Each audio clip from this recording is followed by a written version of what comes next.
Good afternoon, everyone, and welcome to another session of the Lulzo American Education Foundation Conference, the ninth conference on education and culture, uh, here from Fresno State, California State University, Fresno, and the Portuguese Beyond Borders Institute at Fresno State. We had to make a change that we announced this morning during the first session, and that is we had for this time at 4 o'clock the participation of Dr. Diolinda Down.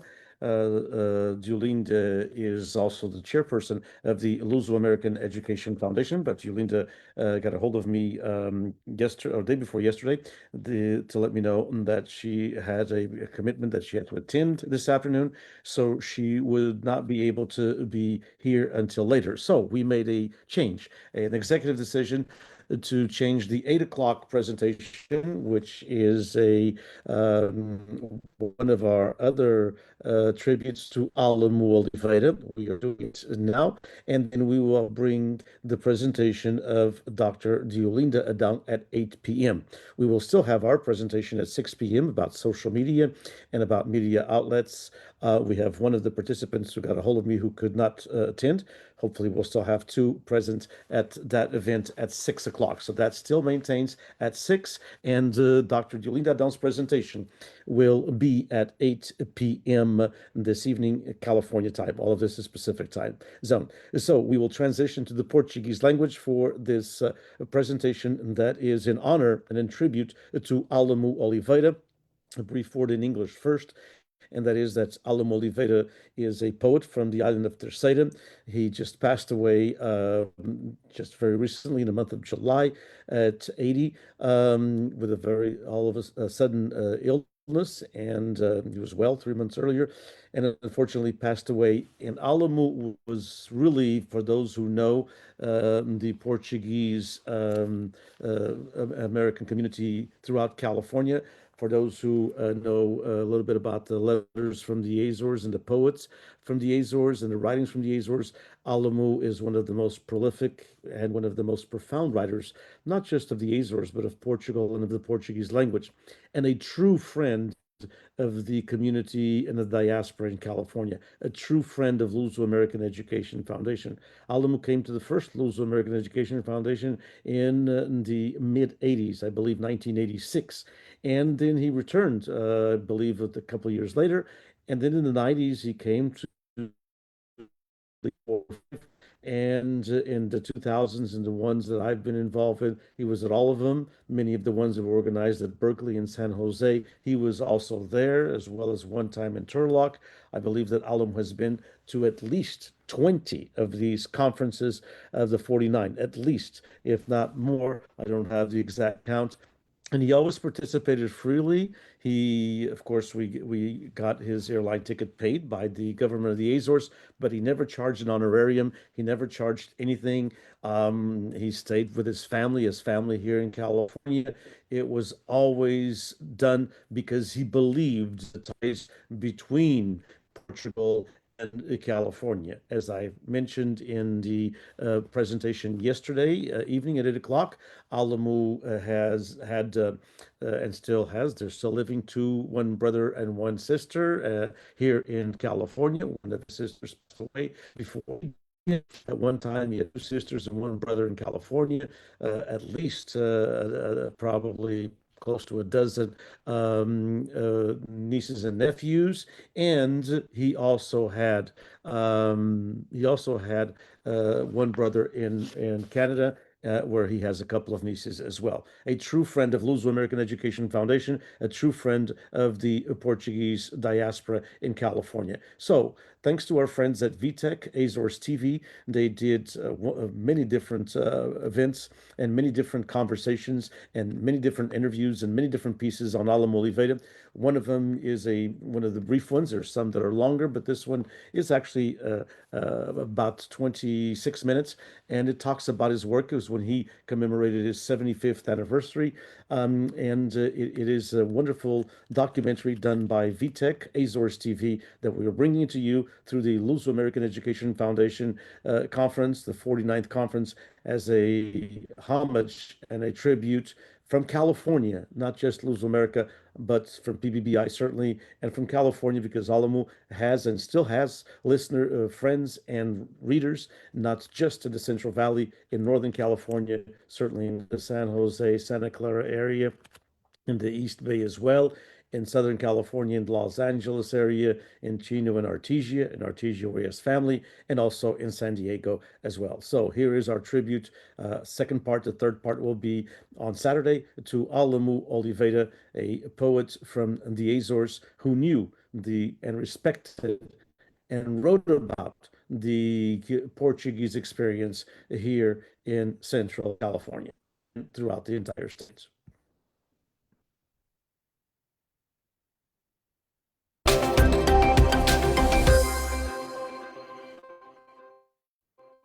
Seja bem-vindo.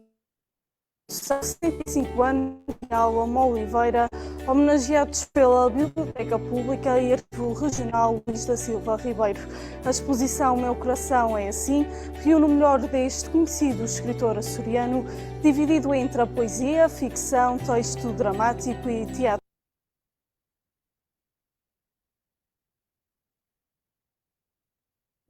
Dá lugar também ao romance, à arte e a outros suplementos literários. Vamos então celebrar esta data.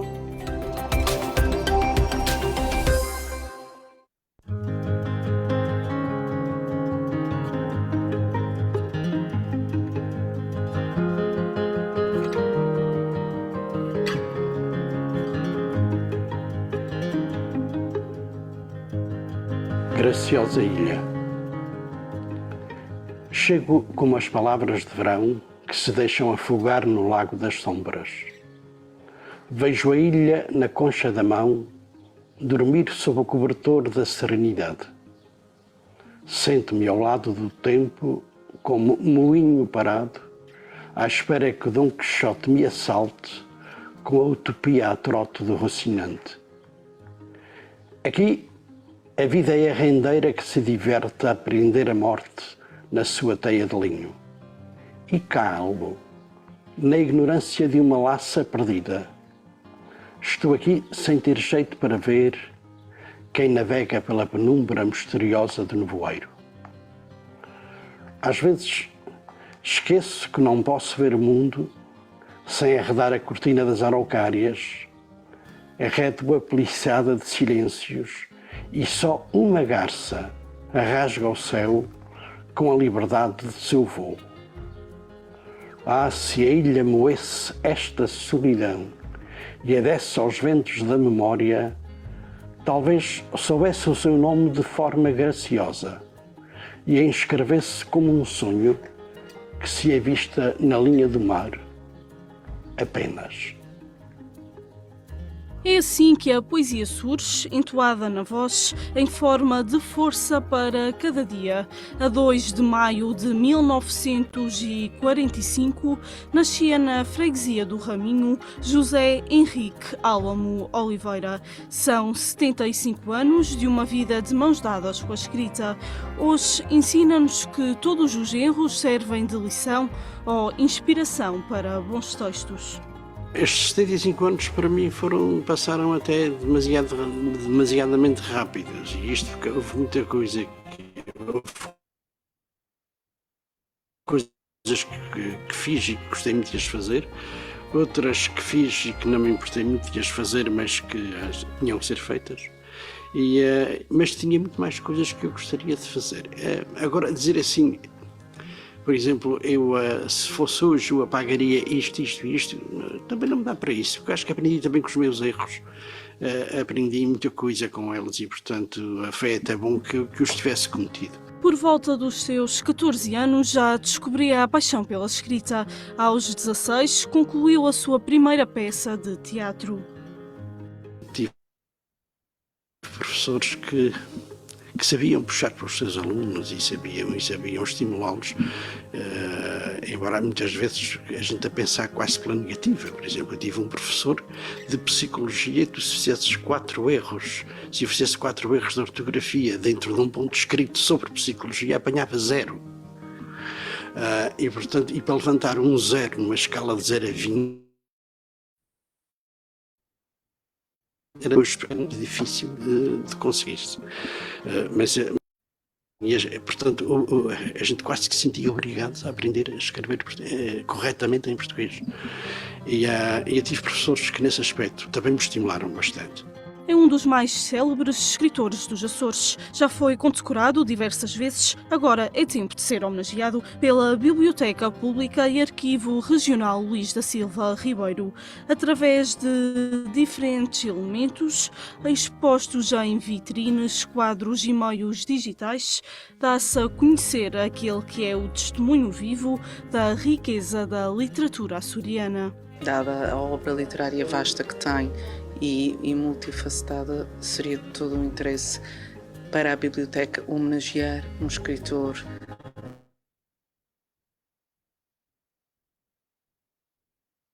da ilha, mas um escritor com projeção internacional e que obviamente deu muito de seu à ilha onde nasceu e à região, os Açores nomeadamente.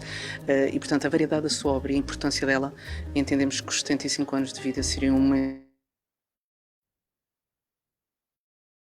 oportuno para o fazer.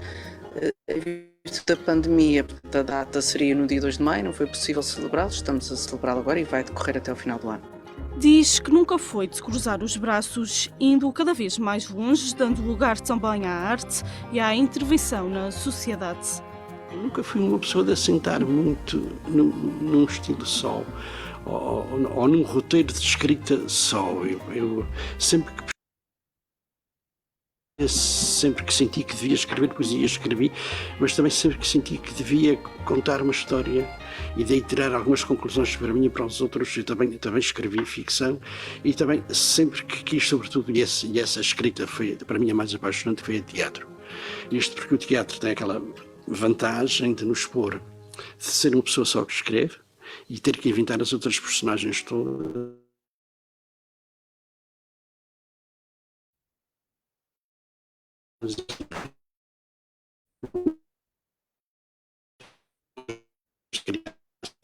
Movimento em cima de um espetáculo de teatro e num palco e portanto isso implica que a gente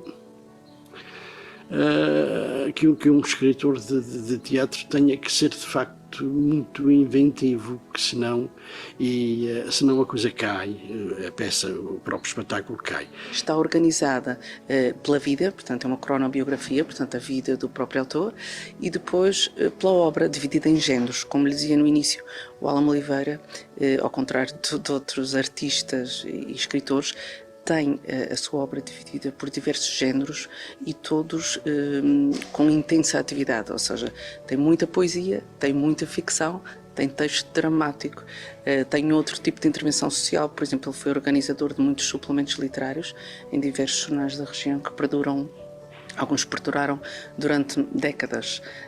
E, portanto, como o Vento Norte e outros, é importante também sublinhar, e nós fizemos isso na exposição, portanto está dividida pelas áreas que tratou: poesia, ficção, texto dramático e o teatro. É indissociável o seu papel do grupo teatral Pentre.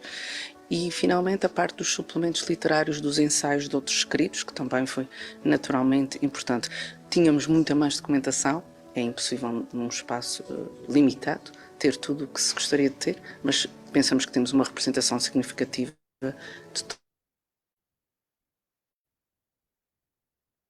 Pela caneta que lhe leva a escrever, a transmitir as suas preocupações. As memórias da ditadura e da guerra do ultramar entrelaçam-se com os seus textos. Na altura que eu começo a escrever, evidentemente escrever tinha que se dizer alguma coisa. E isto porque fazer literatura, ou melhor, escrever o que quer que fosse, que não dissesse nada às pessoas, que não contrariasse o próprio regime, que não dissesse, digamos, uma espécie de verdade mais humana e também mais sociável, isso era um bocado complicado. E era um bocado complicado porque o menos que faltava era gente a escrever a favor do sistema e, portanto, o que interessava ali naquele caso era de facto criar alguma oposição em termos de escrita e que pusesse também as pessoas a refletir um bocadinho sobre a sua real situação política e social. E portanto, toda a minha geração fez isso. E então inventámos muita coisa. Por exemplo, os suplementos culturais nos jornais, em que a gente escrevia coisas que às vezes a censura cortava, mas a gente também já fazia aquilo de propósito, porque era também importante deixar, por exemplo, o espaço onde iria um determinado poema e que a censura cortava, até que, como era composição a chumbo, tiravam-se aquelas linhas para fora e o espaço saía em branco, portanto toda a gente ficava a saber que a censura tinha metido ali o seu lápis azul, como eles chamavam. Também, se não fosse essa utilidade da escrita, essa utilidade social e política da escrita, nesse meu tempo acho que não valeria a pena escrever. Eu tive muito gosto de ter pertencido a essa geração de gente que foi capaz de enfrentar um pouco a força e o poder. Escreve apenas o que conhece, quer seja sobre as pessoas de cá ou de quem procurou uma vida melhor na diáspora. A imigração para mim foi de facto um daqueles assuntos que mais me traumatizou. E isto porque a minha família, por exemplo, foi toda para fora. E portanto, de uma casa de 7 pessoas, de repente éramos 3. O resto foi-se tudo embora, quer dizer, e portanto, e mesmo assim, as 3 que ficaram, mas por pouco tempo até. Mas, de qualquer maneira, a imigração para mim foi sempre, de facto, um problema, e foi sempre uma luta muito grande. Aliás, toda a minha escrita, no princípio, reflete isso.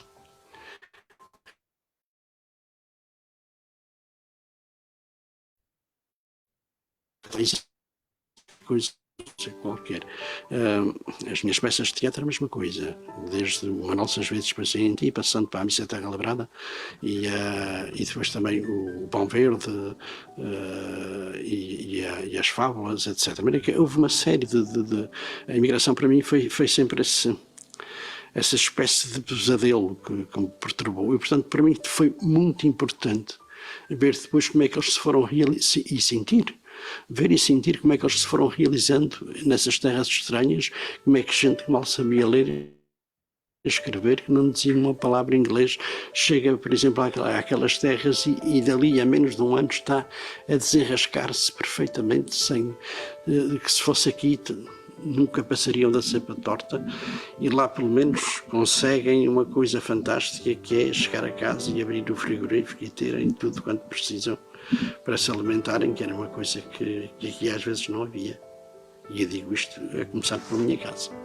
E por falar em diáspora, a exposição também ganha uma vertente virtual e interativa, não só devido à pandemia, mas também para chegar a quem está longe. O mesmo estende-se aos jovens, que cada vez mais são atraídos pelas tecnologias.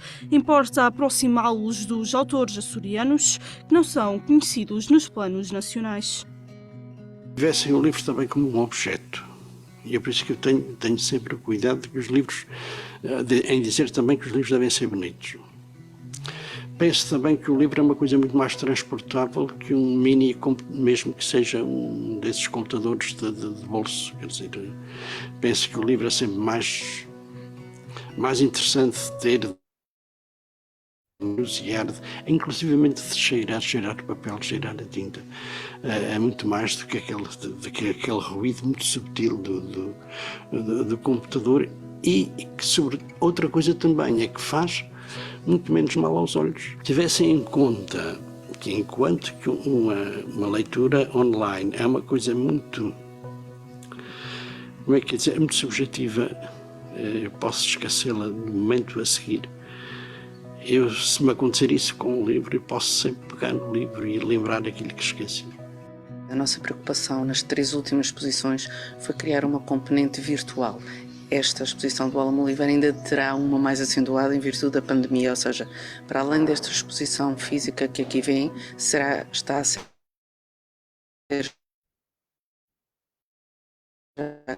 e brevemente terminada uma exposição virtual que constará depois no nosso site, ou seja, será possível visitar a exposição apenas virtualmente.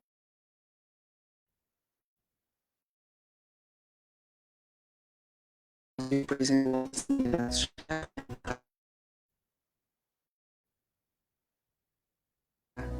das viagens estarem condicionadas, também poderem visitar a exposição. Os jovens sentem também muito este apelo do ecrã e das tecnologias. Como verão, no ecrã touch que temos é possível ter acesso a visita ao catálogo, portanto o catálogo está na íntegra em suporte virtual.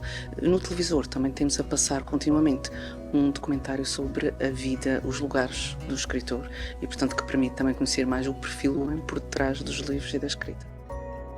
Importa homenagear em vida para o escritor, mais do que ser relembrado, quer ser lido. É este o legado que pretende deixar. O ser lembrado só por ser lembrado penso que é muito pouco. Eu gostava de facto muito mais que as pessoas lessem isso que deixo bem ou mal, mas que deixo. E portanto eu antes queria isso, efetivamente, do que o estar a ser lembrado assim como quem pega num ramo de flores e o põe em cima da sepultura. Eu espero que não gastem muito dinheiro ou que não gastem dinheiro em flores quando eu morrer. Façam com esse dinheiro outras coisas que são muito mais importantes fazer do que isso. O trabalho foi um trabalho bastante moroso. A criação de uma exposição pode demorar entre 6 meses, às vezes 1 ano ou mais. E, portanto, tudo o que agora vemos tem um trabalho de recolha exaustivo dos técnicos da biblioteca. Para além disso, há aqui uma participação muito curiosa. Normalmente as exposições que se fazem não são por pessoas que estejam entre nós. E isto limita e, de certa forma, passa a ser a interpretação de quem estuda e de quem recolhe o material. Neste caso, nós tivemos a grande ajuda do próprio escritor e, portanto, ele foi ao mesmo tempo o homenageado e o curador da sua exposição. E assim foi possível ter acesso a inéditos que estão patentes, ou seja, poemas não publicados do autor e a outras curiosidades de que outra forma não teríamos se apenas tivéssemos acesso ao espólio. Com a ajuda dele foi possível ele indicar aquilo que considerava mais relevante e, portanto, a exposição e o próprio catálogo também vivem muito disso, da perspectiva do autor sobre a sua própria obra. As perspectivas para o futuro são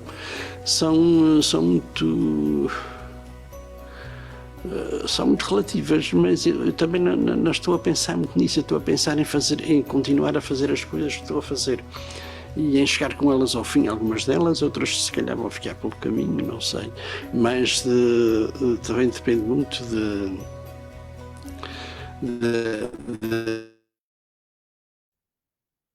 da minha forma de encarar o cotidiano e de encarar a minha própria vida.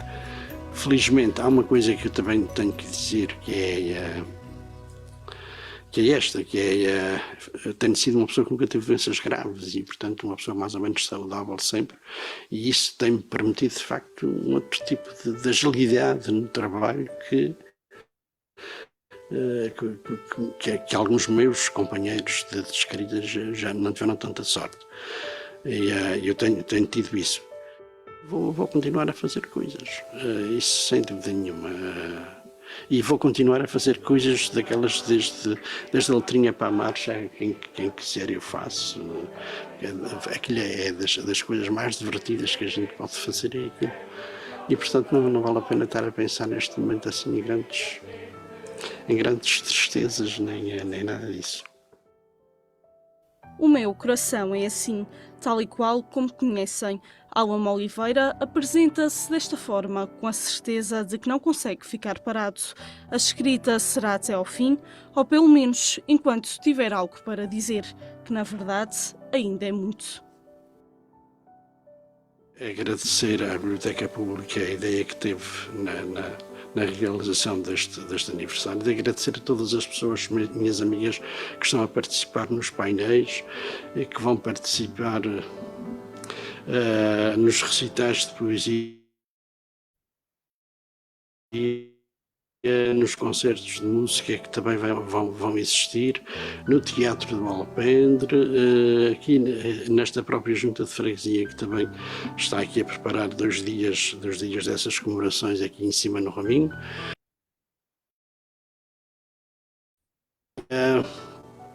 E agradecer aos órgãos de comunicação social que de facto têm estado extremamente atentos a este acontecimento, e isso para mim orgulha-me bastante.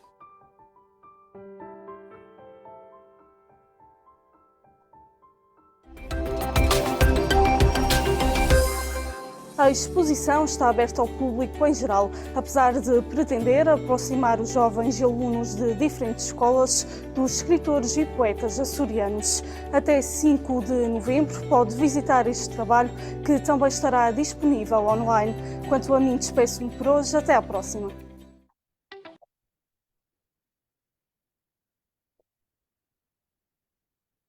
And so we had this special presentation from VTech, from Azores TV, as a tribute to Alamu Oliveira, a poet, a writer, a playwright, an actor, a director of a choir group, Alamu, a painter. He is very, very talented. Unfortunately left us a couple of months ago, and a true friend to the Portuguese diaspora in California, a true friend to all educational levels here in California, participated in many things in many schools, high schools, elementary schools, and universities, a true friend to PBI at Fresno State, and certainly a true friend to the Luso-American Education Foundation and to these conferences. So it is right that we pay tribute to Alam Oliveira for all of his contributions, including, and most certainly, to the conferences that he attended, certainly over 20, of the Luso-American Education Foundation. On behalf of the Luso-American Education Foundation and the Portuguese Beyond Borders Institute here at California State University, Fresno, we thank you for joining us for this brief presentation. We'll be back with you at 6 o'clock in the evening for a presentation exactly on digital saudade, technology and preservation of identity and cultures through the new media outlets, digital media, social platforms, podcasts, etc. And we will also be back at 8 o'clock with a presentation that was to be this one, but it will be a presentation with Yolinda Adão, who will be having a presentation about women of the Portuguese diaspora, voices of change and continuity. So at 6 o'clock, Digital Saudade, Technology and the Preservation of Identity and Cultures. At 8 o'clock, it will be in that presentation by Yolinda Adão, Women of the Portuguese Diaspora, Voices of Change and Continuity. And then, of course, we will continue tomorrow. Tomorrow, Saturday, we will have presentations at 8 o'clock in the morning, at 10 o'clock in the morning, at noon, and at 2 o'clock. And our closing ceremonies, which will be following that presentation as well. So we have a lot of different things still going on. We thank you all for being part of this Luso-American Education Foundation experience. And we hope to have your presentation here, not just this evening at 6 and at 8, but also tomorrow at 8, at 10, at noon, and at 2, and then the closing ceremonies at 4. Take care, everyone. On behalf of the Luso-American Education Foundation and the Portuguese Beyond Borders Institute at California State University, Fresno, we thank you for joining us. Take care, and we'll see you at